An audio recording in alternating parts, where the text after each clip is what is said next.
Matemática, simples, simples, simples e prática. Prática. Olá, tudo bem? Espero que sim. Eu me chamo Dimas, sou professor de matemática do canal Matemática Simples e Prática e preparei para você aqui a correção de uma questão muito interessante abordando o tema trigonometria. Nessa videoaula eu trago para você a correção de mais uma questão que caiu no concurso de admissão para a Escola Preparatória de Cadetes do Exército. Essa questão número 18 é muito interessante e ela aborda aqui várias habilidades, vale muito a pena você assistir. Ela diz o seguinte: na figura abaixo está representado o plano de Argand-Gauss com os afixos de 12 números complexos. Sabe-se que esses afixos dividem a circunferência em 12 partes iguais e que Z0 é igual a 1. Sobre o número complexo dado por Z2 elevado ao quadrado vezes Z5 sobre Z3, é correto afirmar que é um número. Qual dessas alternativas que corresponde a essa verdade? Inicialmente é preciso que a gente tenha um domínio da trigonometria no círculo. Porque quando diz aqui Z2, veja que o Z2 está localizado de tal forma que esse primeiro quadrante foi dividido em 3 partes.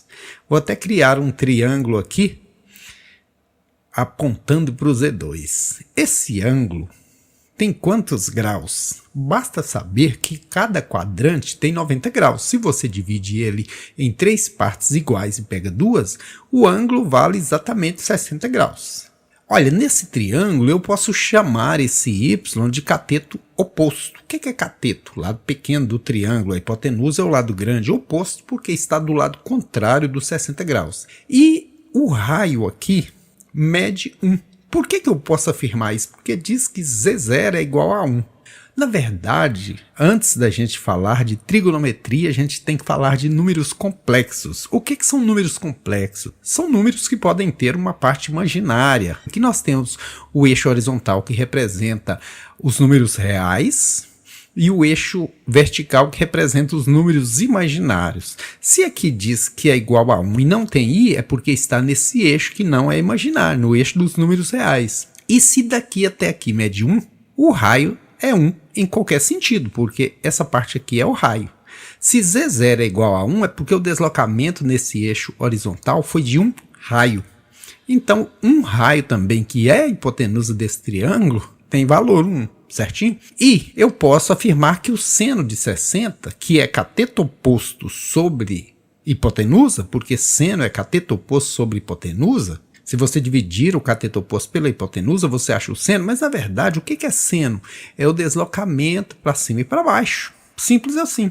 E o seno de 60 graus é quanto? Olha, tem um conjunto de ângulos que a gente chama de ângulos notáveis, porque a gente usa mais, de 30, 45 e 60, e tem uma tabelinha específica de valores de seno, cosseno e tangente desses ângulos. Para memorizar essa tabelinha, eu até fiz um clipe aqui com muito cuidado, com muito carinho, com muita música para você, ouça.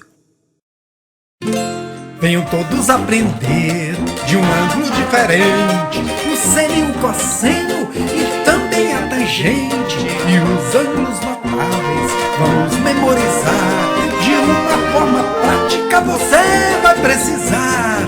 1, 2, 3, 3, 2, 1, todos sobre 2. E a raiz vai no 3 e também no 2. E a tangente é diferente, vejam só vocês. Raiz de 3 sobre 3 e raiz de 3. Então, como a gente viu, a tabelinha é essa. Quanto que é o seno de 60 graus? Está aqui, raiz de 3 sobre 2. Então, vou pôr no lugar de seno de 60 graus, raiz de 3 sobre 2. Cateto oposto a esse ângulo é o y. E hipotenusa é o 1. Se y é igual a raiz de 3 sobre 2, eu vou só inverter aqui a escrita, né? Y igual a raiz de 3 sobre 2, ou seja, esse deslocamento aqui para cima é raiz de 3 sobre 2. Agora, o cosseno de 60, por que eu vou trabalhar o cosseno, que é cateto adjacente sobre hipotenusa? Por quê? Porque cosseno é cateto adjacente sobre hipotenusa, aí eu acho o valor desse cateto adjacente. Cateto adjacente aqui vale quanto sobre hipotenusa? O cosseno de 60 é 1/2. Então, coloco aqui no lugar de cosseno de 60 1/2 e coloco o cateto adjacente, que é esse aqui, que eu vou chamar de x, sobre hipotenusa, que é o raio aqui que vale 1. Se x sobre 1 é igual a 1 meio, então é só trocar de lugar aí, x é igual a 1 meio.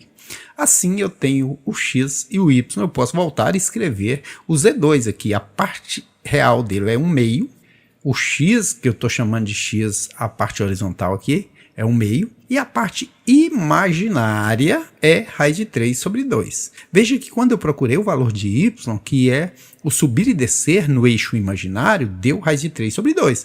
Quando eu procurei o x, que é o direita e esquerda, no eixo horizontal, deu 1 meio. Então, a parte real que é colocada nesse eixo, tem o RE de real, vale 1 meio.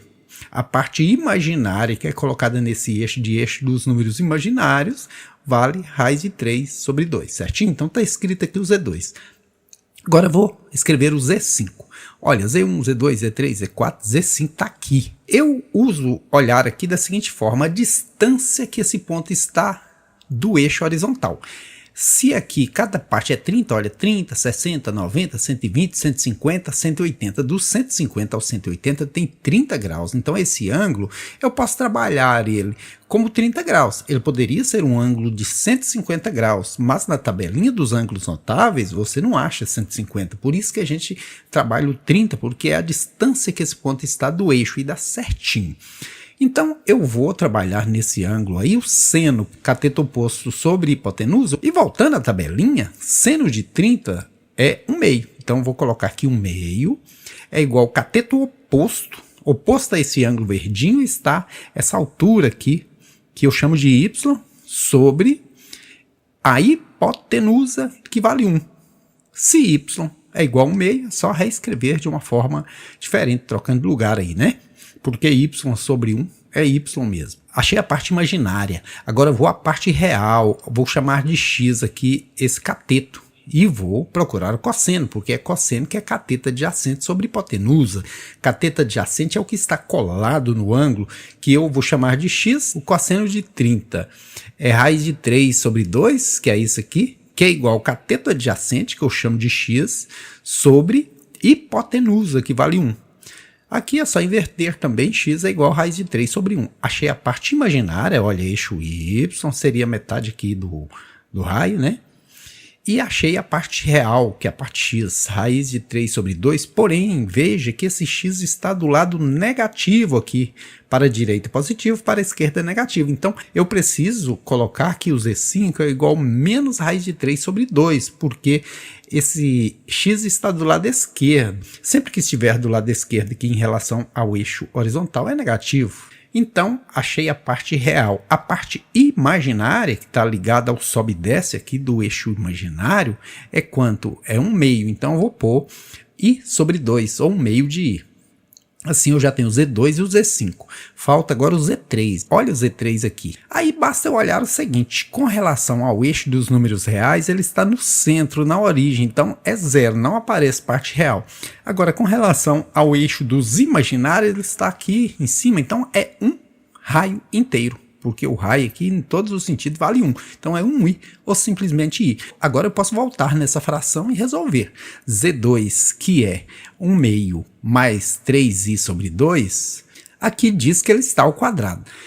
Um parêntese ao quadrado é esse parêntese vezes ele mesmo. Há sempre aqueles alunos que já exercitaram mais, que já sabem isso aqui de cor. É o quadrado do primeiro, mais 2 vezes o primeiro pelo segundo, mais o quadrado do segundo. Eu resolvi fazer o chuveirinho aqui para você porque tem muitos detalhes. Quando entra números imaginários, aí, meu amigo, dá um nó. 1 meio vezes 1 meio é 1/4. 1 meio vezes raiz de 3i sobre 2, então vai dar raiz de 3i sobre 4, porque 2 vezes 2 dá 4. E raiz de 3i vezes raiz de 3i é aqui que é o pulo do gato. Raiz de 3 vezes raiz de 3 é raiz de 9, que dá 3. Mas i vezes i é quanto? Como a gente chega na resolução de uma equação do segundo grau e tem a raiz de menos 1, aí, não, essa aí não tem resposta. Não, tem no conjunto dos reais. No conjunto dos imaginários, sim. Aí os matemáticos chamaram esse valor de i de unidade imaginária. E quando a gente eleva esse valor ao quadrado, é o mesmo que elevar essa raiz de menos 1 ao quadrado. Como potenciação anula a radiciação, I ao quadrado é igual a menos 1, porque raiz e potência se anulam. Então eu venho aqui e coloco menos 3 quartos, porque raiz de 3 vezes raiz de 3, raiz de 9, que dá 3, 2 vezes 2, 4, e I vezes I quadrado, que é menos 1, certinho? Reduzindo os termos semelhantes, eu pego aqui 1 quarto menos 3 quartos, menos 2 quartos, que simplificado dá 1 meio, negativo. Esse com esse dá 2 vezes. 2 raiz de 3 que multiplica I sobre 4. Mas por que eu pus raiz de 3 I sobre 2? Porque eu simplifiquei. 2 raiz de 3 I sobre 4 a gente simplifica por 2, numerador e denominador, da raiz de 3I sobre 2. Certinho? Isso foi o resultado desse primeiro, que eu ainda vou multiplicar pelo Z5 verdinho aqui, olha. De novo o chuveirinho. Menos 1 vezes raiz de 3 negativa vai dar raiz positiva sobre 4. Agora, menos 1 vezes I, menos I sobre 4. 2 vezes 2 multiplica numerador e denominador, né? O segundo pelo primeiro. Raiz de 3I vezes menos raiz de 3I, menos raiz de 3I aqui sobre 4. Porque 2 vezes 2. Raiz de 3I sobre 2 vezes I é a mesma coisa. Nós vamos chegar num ponto aqui que a raiz de 3 continua, mas I vezes I dá menos 1, a gente já viu isso, que fez esse sinal ficar negativo. 2 vezes 2, 4. Como a gente tem raiz de 3 sobre 4 e menos raiz de 3 sobre 4, um anula o outro. Agora, restar esses dois. Aqui, menos I, menos raiz de 3i. E isso ainda está dividido pelo Z3. Então, para facilitar, para poder eu cancelar depois com o I, eu vou pôr esse I em evidência. Volto dividindo. Menos I sobre 4 dividido por I, sobra menos 1 quarto, né? Menos raiz de 3i por I, sobra raiz de 3, já está sobre o 4, né?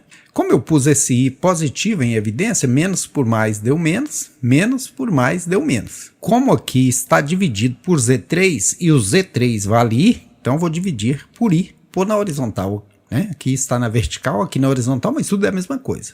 Aí esse elimina esse. Se eu colocasse, multiplicasse em cruz, esse viria para o denominador e esses dois se anulariam. Sobrou o quê? Menos 1, menos raiz de 3 sobre 4.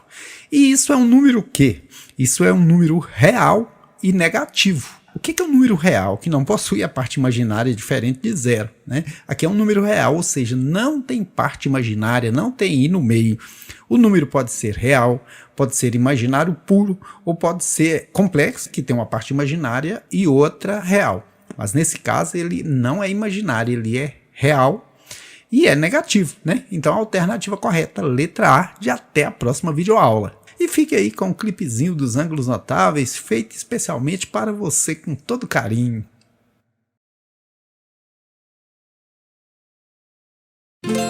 Venham todos aprender de um ângulo diferente, o seno e o cosseno e também a tangente. E os ângulos notáveis vamos memorizar, de uma forma prática você vai precisar. 1, 2, 3, 3, 2, 1, todos sobre 2. E a raiz vai no 3 e também no 2. E a tangente é diferente, veja